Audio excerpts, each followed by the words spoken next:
Isang mapagpalang araw po ng Sabado sa inyong lahat, mga minamahal na kapatid. Ngayon po ay araw ng Sabado sa loob ng ika-20 linggo sa karaniwang panahon.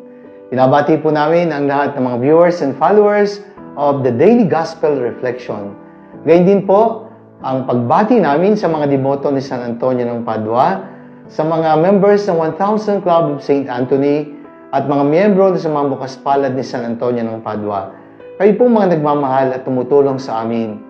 Ang aming pong mga minamahal na benefactors, saan man po kayo naroon, sana po kayo ay nasa ligtas na kalagayan. Maraming salamat po. Ipagdasal po natin ang isa't isa. Welcome po sa ating Daily Gospel Reflection.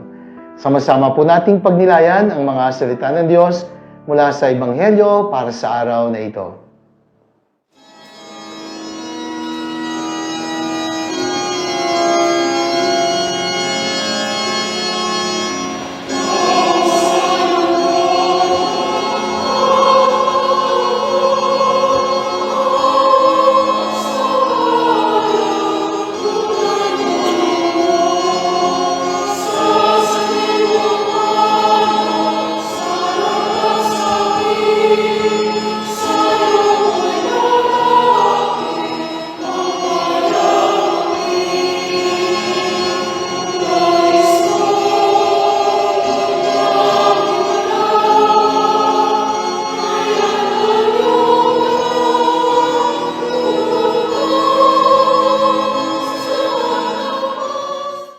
Mga kapatid, ngayon pong araw ng Sabado, sa loob ng ika-20 linggo sa karaniwang panahon, atin pong pagninilayan ang mga salita ng Diyos ayon pa rin sa Ebanghelyo ayon kay San Mateo, mula po ito sa ika-23 kabanata, mga talata 1 hanggang 12. Ang title po na ibinigay ko sa pagninilay, A Person of Integrity is a Person with Credibility. Sinabi po ni Jesus sa ating Ebanghelyo sa araw na ito, kaya't gawin ninyo ang tinuturo nila at sundin ang kanilang iniuutos. Ngunit huwag ninyong tutularan ang kanilang mga gawa, sapagkat hindi nila isinasagawa ang kanilang ipinangangaral. Hindi niyo po ba naitatanong mga kapatid kung minsan kung bakit binigyan tayo ng Diyos ng 2 mata, 2 tenga, 2 kamay, 2 paa, subalit isang bibig lamang? Sapagkat ang nais ng Panginoon ay magsilita lang tayo ng kokonti at tayo ay gumawa ng mas marami. So work more and talk less. Kung minsan kasi, mas marami ang talks kaysa sa gawa. Kaya wag lang magsalita, patunayan po ang ating mga sinasabi sa ating mga gawa. Again, St. Anthony of Padua once said, actions speak louder than words. Without action, a beautiful word is like a body without the soul. It is thoroughly lifeless.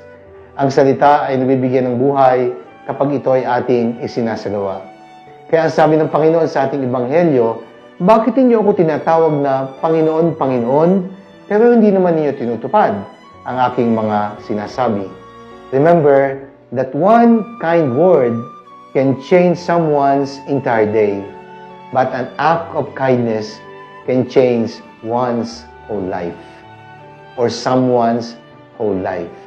Kaya magpakita ng halimbawa upang magbigay inspirasyon na baguhin ang buhay ng iba. Kaya nga, sa unang aral, sinasabi po sa atin, do as you say and say as you do. Because, after all, people will listen to your beautiful words, but they will do what you say if your actions are true reflections of the beautiful words that you share. Show me your faith without works, and I will show you my faith by my works. Sabi po yan ni Apostle James, chapter 2, verse 18. Saying what is right will mean nothing unless you are doing what is right. Kaya nga, anumang ganda ng sinasabi mo, pero mali naman ang ginagawa mo, mawawalan po ng dating ang matatamis mong salita kung ito naman ay mga salita ng kasinungalingan sapagkat hindi naman pinatutunayan sa iyong mga gawa. Because in the end, it is your action that will change the world and not your beautiful and honest opinion. Sabi nga ni Benjamin Franklin, the words well done are always better than the words well said.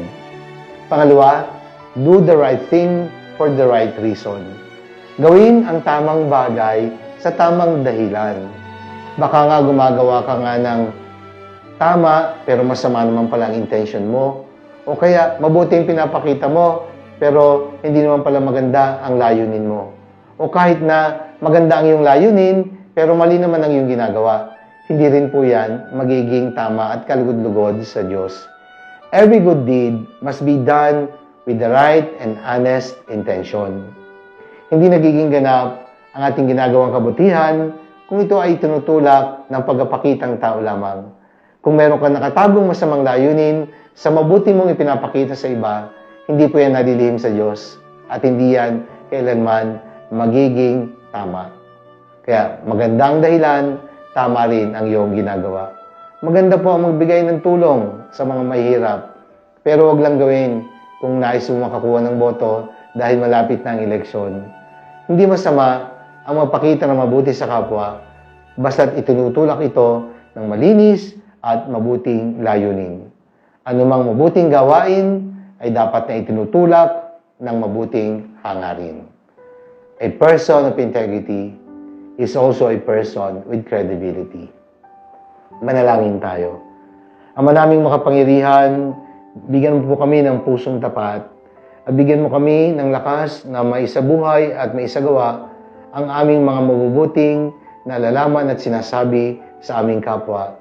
Bigyan mo po kami ng lakas na patunayan sa aming magawa ang aming mga mabubuting salita. Amen. Maraming salamat po mga minamahal na kapatid. Sana po nagustuhan niyo at nakatulong ang pagninilay na ito. Sakaling nagustuhan niyo at nakatulong, i-like po ninyo at i-share. Ibahagi po natin ang mensahe ng salita ng Diyos sa ating mga mahal sa buhay, mga kilala at kaibigan. Let us fill the world with the message and power of God's words.